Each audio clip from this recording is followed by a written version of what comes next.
அங்க வந்து அழுத்து போச்சியா அந்த ட்ரிம்மர் ஒண்ணு கேப் போறதுல சீக்கிரம் மூஞ்சில இருக்கறதெல்லாம் எடுத்து விடு. கால்குள்ள இருக்கறத பரல எல்லாத்தையும் வெட்டி விடுங்க. நடக்கும் போதெல்லாம் உள்ள வந்து பெரிய இன்சியா இருக்கு. ஆனா இந்த ப்ளோயர் மட்டும் பிடிக்கல, மூஞ்சில மட்டும் அடிக்கறத உடம்புல எல்லாம் அடிச்சு போயிடுங்க. வணக்கம் நண்பர்களே, இவங்க பேர் தான் யாழினி. ஒரு அழகான தமிழ் பெயர் கொண்ட ஷிட்ஸு பப்பிங்க. இவங்க பெட் பேரண்ட்ஸ் வந்து என்ன கேட்டுக்கிட்டாங்கன்னா, ஜீரோ கட் வேண்டாம், ஆனால் கொஞ்சமாக ஃபர் இருக்கிற மாதிரி இருக்கணும், அப்போதான் வந்து எங்களால் ரொம்ப நாளைக்கு மெயின்டைன் பண்ண முடியும்னு கேட்டுக்கிட்டாங்க. ஸோ நம்ம இப்போ பண்ண போகிறது வந்து பப்பி ஹேர் கட்னே சொல்லலாம். ரொம்ப ஷார்ட்டாக குறைக்க போகிறோம். பட் அதே சமயம் வந்து இதுக்கு வந்து ஜீரோ கட்டும் கிடையாது. இவங்க நல்லா தான் மெயின்டைன் பண்ணியிருந்தாங்க, ஆனால் சில இடங்களில் வந்து நாட்ஸ் இருந்தது.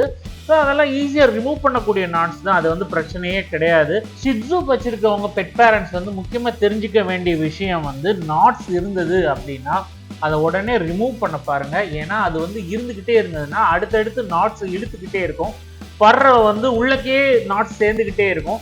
அண்ட் பார்த்தீங்கன்னா இவ வந்து ரொம்ப ரொம்ப குட் கேர்ளுங்க. என்கிட்ட வந்து ரொம்ப ஏற்கனவே பழகியிருக்கா. அதுவும் இல்லாமல் இது வந்து ஒரு 4th டைம் 5th டைம் நினைக்கிறேன் இவ வர்றது வந்து. ஸோ வந்து ட்ரிம்மர் சவுண்டுக்கு பயப்படுறது கிடையாது. ஈவன் ஃபேஸ்லேயே வந்து என்னை ட்ரிம்மர் யூஸ் பண்ண அலோவ் பண்ணுவான். அந்த அளவுக்கு வந்து ஒரு நல்ல கேர்ள். அண்ட் சிசரிங் பண்ணும்போதும் சரி எந்த ஒரு ப்ராப்ளமும் பண்ணுறது கிடையாது. இவளுக்கு எல்லாமே வந்து பழகிருச்சு. நீங்கள் ஒரு ஷிட்ஸு வச்சுருக்கீங்க அப்படின்னா கிட்டத்தட்ட 4 monthsல இருந்தே ப்ராப்பராக க்ரூமிங் பண்ணலாம். ஹேர் கட்டு கூட்டிகிட்டு போகிறீங்கன்னாலும் ஒரு 4 to 5 monthsல இருந்தே கூட்டிகிட்டு போக ஆரம்பிச்சிருங்க.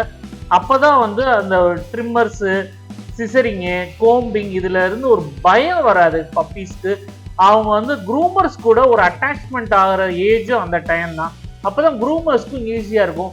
ஏன்னா சில நேரங்களில் நீங்கள் க்ரூமிங்கே பண்ணலை, கூட்டிகிட்டு போகல அப்படின்னா ஒரு 1 or 2 yearsக்கு அப்புறம் நீங்கள் கூட்டிகிட்டு போகும்போது அதுங்க வந்து புது ஆளை வந்து தொட விட மாட்டாங்க, ரொம்ப பொசசிவாக பிஹேவ் பண்ணுவாங்க. இதனால வந்து க்ரூமர்ஸுக்கும் ரொம்ப கஷ்டமான ஒரு ரீசன் அமையும். அதனால வந்து நீங்கள் என்றைக்குமே வந்து பப்பியாக இருக்கும்போதே வந்து இந்த மாதிரி விஷயத்துக்கெல்லாம் பழக்கிடுங்க. அண்ட் நல்லா குளிப்பாட்டியாச்சு. குளிப்பாட்டும் போது பாருங்கள், ஒரு இடத்துல கூட அப்படியே நவலாக பண்ணிப்பாங்க. நம்ம என்ன சொன்னாலும் கேட்போம், அந்த அளவுக்கு ஒரு குட் கேர்ள். மற்ற டாக்ஸ் தண்ணி பட்ட உடனே இங்கிட்ட ஓடுறது, இந்த மாதிரி ஹேபிட்ஸ் இருக்கும். இவளுக்கு அதுவுமே கிடையாது. அந்த அளவுக்கு வந்து ஒரு க்யூட்டான கேர்ளுங்க இவளை நல்லா குளிப்பாட்டிட்டு நல்லா துவட்டி ப்ளோ ட்ரையர் போட்டு அதுக்கப்புறம் வந்து அந்த 360 டிகிரி வீடியோலாம் எடுத்து அதில் கூட நல்லா உட்காந்து போஸ் கொடுப்பான்னு பார்த்துக்கோங்களேன். இவளுக்கு வீடியோவில் நல்ல போஸ் கொடுக்குறது வந்து ரொம்ப பிடிக்கும். ஆனால் ப்ளோயரை போடும்போது மட்டும் பாடினா பிரச்சனை இல்லை, ஃபேஸ் கிட்டக்க இவளுக்கு கொண்டு போயிடக்கூடாது. அந்த ஒன்று தான். இங்கே பார்த்தீங்களா தெரியும் எவ்வளோ அழகாக உட்காந்துருக்கேன்னு. இந்த அளவுக்கு வந்து நம்ம நீட்டாக ரெடி பண்ணியாச்சு. அடுத்து அவங்கள வீட்டுக்கு அனுப்ப வேண்டிய வேலை தான். ஸோ இந்த வீடியோ உங்களுக்கு பிடிச்சிருந்தா லைக், ஷேர் அண்ட் சப்ஸ்கிரைப். நம்ம அடுத்த வீடியோவில் பார்ப்போம் கைஸ். பாய்.